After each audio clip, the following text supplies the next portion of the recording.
Hello everybody, hope you're doing well and thanks for joining us for another video, which today will be tackling VapeGate.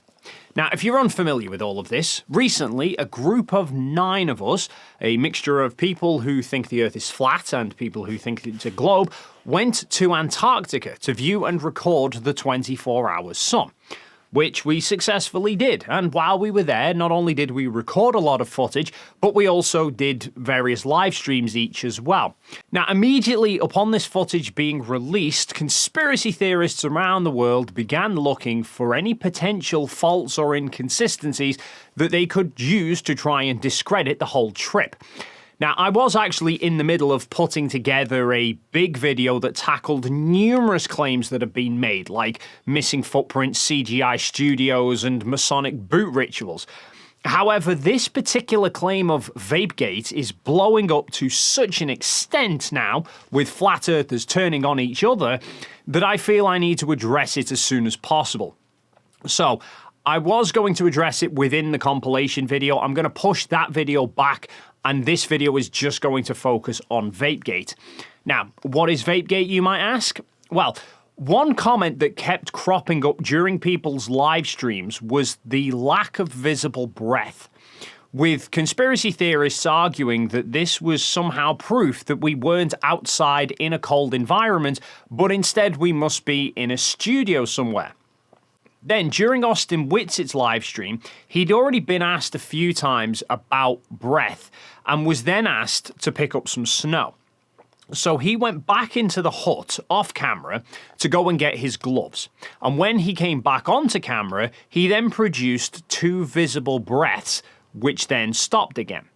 However, a few days later, I published a 25-minute, 360-degree time-lapse video that I'd shot on my Insta360.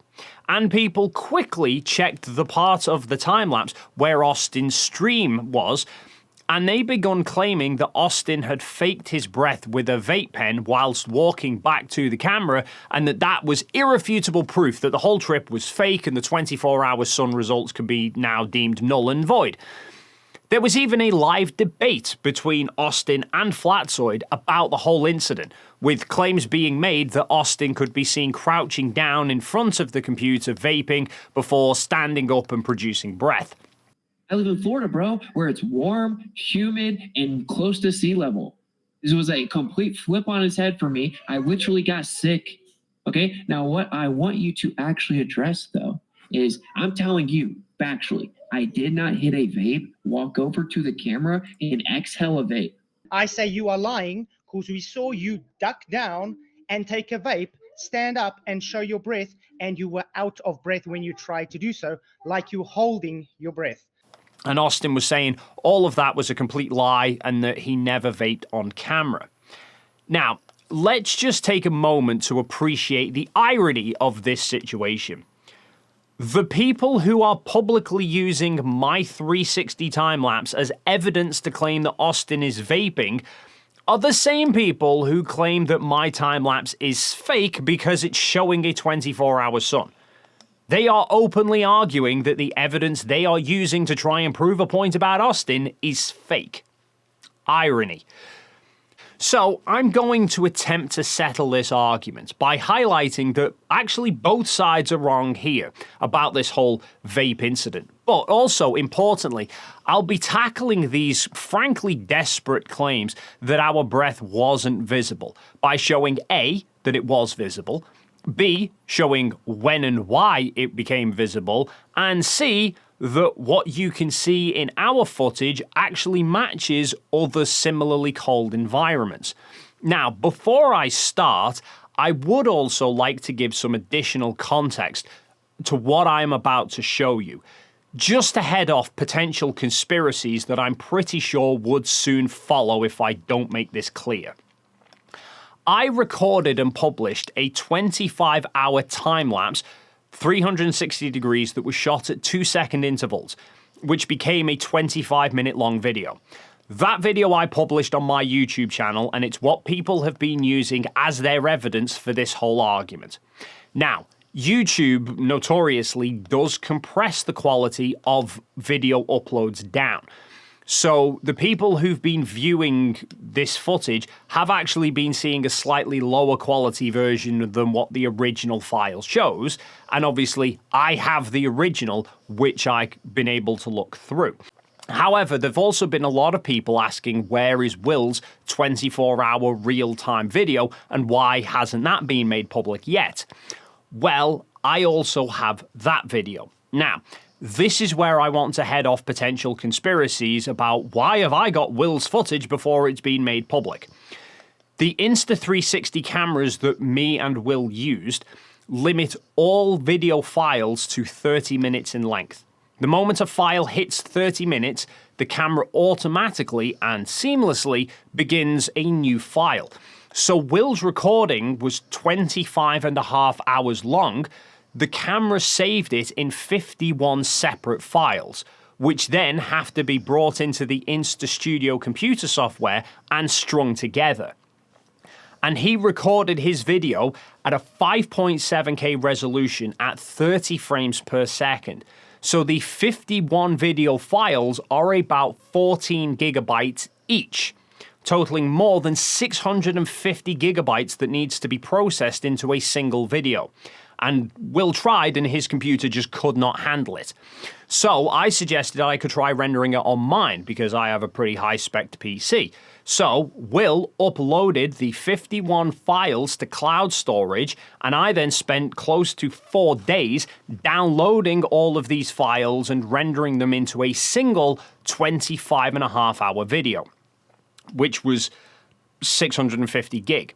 Although we've now hit another problem that YouTube seems to limit videos to 12 hours in length and no video file can be larger than 256 gig. So we're currently trying to work around that in order to get the video live to everybody. But importantly, that's how I've come to acquire the video.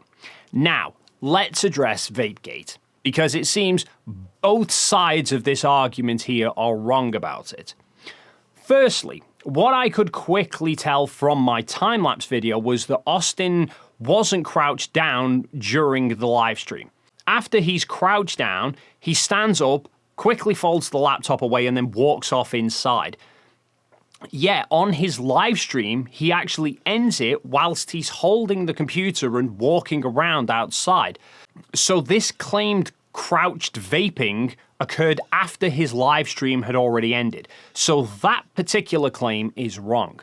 However, when I looked over my time-lapse at the moment where he goes inside to get his gloves and then comes back out again, going frame by frame does appear to show a cloud of breath, then holding his hand to his face, then he appears to put something in his pocket, and then there's another cloud that appears before he makes it back to the computer. And that kind of does fit with the idea of him vaping, but obviously it's a time lapse, so it's difficult to tell. So once Will's 360 video was rendered, I went and looked at that.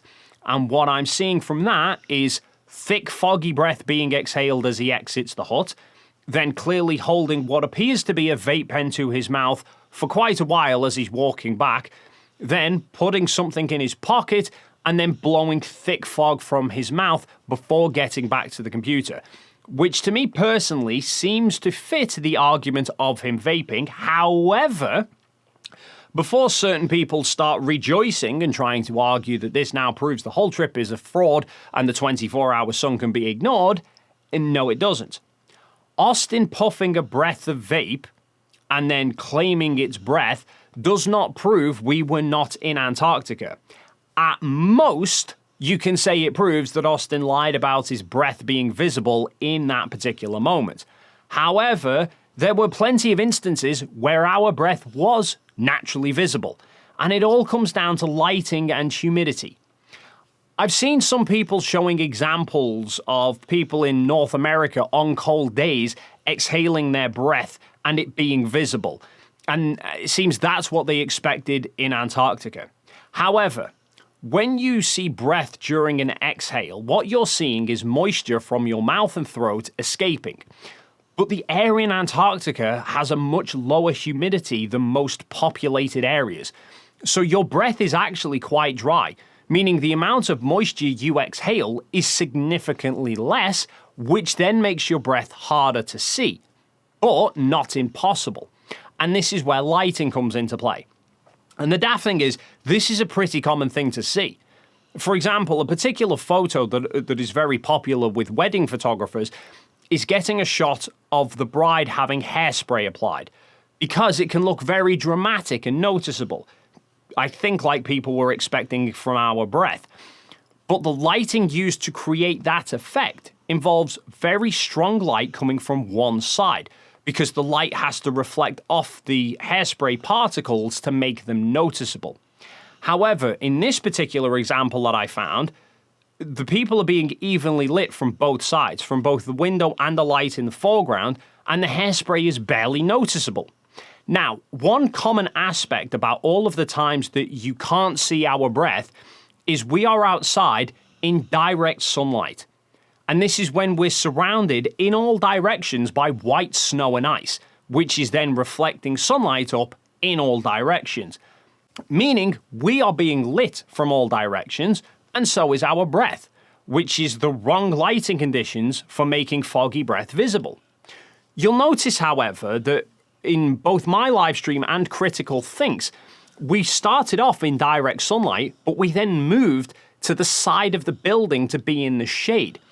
Moving into the shadow of the building cuts down the light from the direction of the sun, while still leaving us being lit from the snow in front and to the sides of us.